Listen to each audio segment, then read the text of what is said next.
I'm so sorry, who is Vulcans? My question exactly. After the Vulcans' parade of fire engine horns and hot air balloon blasts, a crowd of these grown men dressed like demons gathered and prepared for some sort of battle? Oh my goodness! There are fireworks. Oh, there's a drone up there. Hello, NSA. Uh-oh. They've gotten onto the porch. The royal family is trying to escape. They're going inside the library to read, I guess. Summer's on its way in like 4 months. Ah! I'm not gonna lie, this whole thing is terrifying. I survived my night at the carnival, but I still had a lot of questions about what I saw. So I turned to a true expert. This year's Klondike Kate, Natalia Hemingway. Should I call you Natalia or should I call you Kate? Well, in Carnival, we like to say it's not about the person, it's about the character. So if you'd like, you can call me Kate. That's not an answer.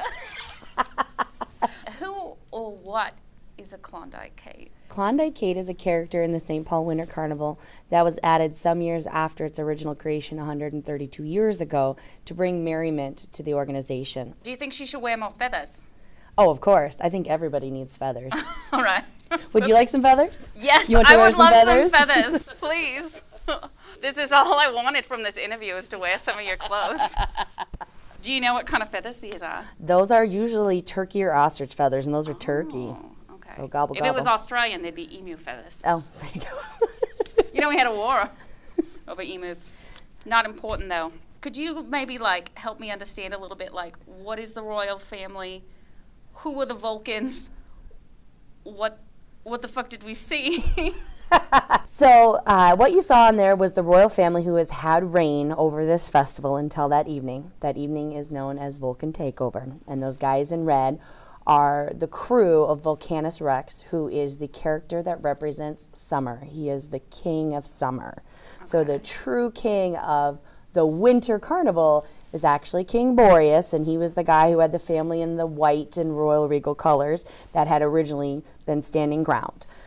Per the tradition, after 3 attempts by those guys in red to try and break through and take the castle or storm the library, Aurora, the queen of the snow, queen of King Boreas, says, let's get out of here, babe. This is, we've had enough fun. We're going back to Mount Olympus. We'll come next year for winter. And in the interim, these Vulcans can take over and have their summer fun. And at last, we have, the beautiful, gorgeous Minnesota that people love.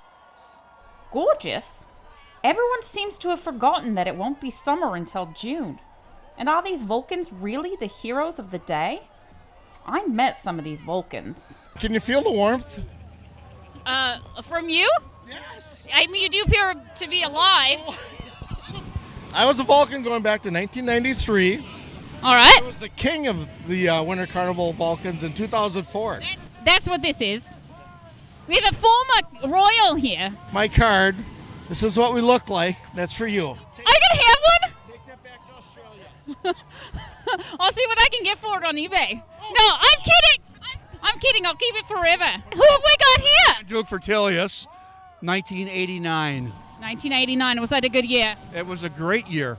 It's the year I started kindergarten. We're just here to explore your strange culture where you come and stand outside in February. It's been really cold. I'll tell you that. That's mostly what I've been thinking about. What I've mostly been thinking about. Wow. All right. Well, that is one way of doing it. There's another way, but that's not for the camera. I narrowly escaped my Vulcan encounter, but still didn't understand why Minnesotans felt the need to construct this elaborate mythology just to stand outside in below freezing weather. I don't know if you know this, if you've heard this part, but how it all got started 132 years ago when they were trying to get people to come here for employment. The New York Times came out here and did an expose on us, and they came in January, and they said that Minnesota was a place not inhabitable for humans. So to poke fun at this, we said, we have so much fun here, we even have a winter carnival, and it is now the oldest standing American carnival that there is. It's older than Mardi Gras. Wow, Yeah. That's impressive. Yeah. And it was started out of spite. Yeah, kind of. Or maybe it's called Minnesota Nice. No. Maybe.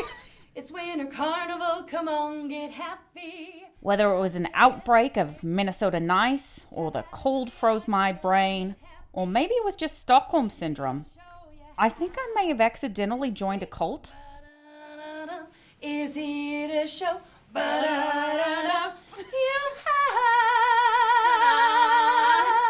Would I rather be at Rootnest Island hanging out with the Quokkas? Sure, but this isn't so bad. Wait, I just said it like a Minnesotan. It's not so bad. From Saint Paul, Minnesota, USA, I'm Moira Laughlin, and this is the Winter Carnival.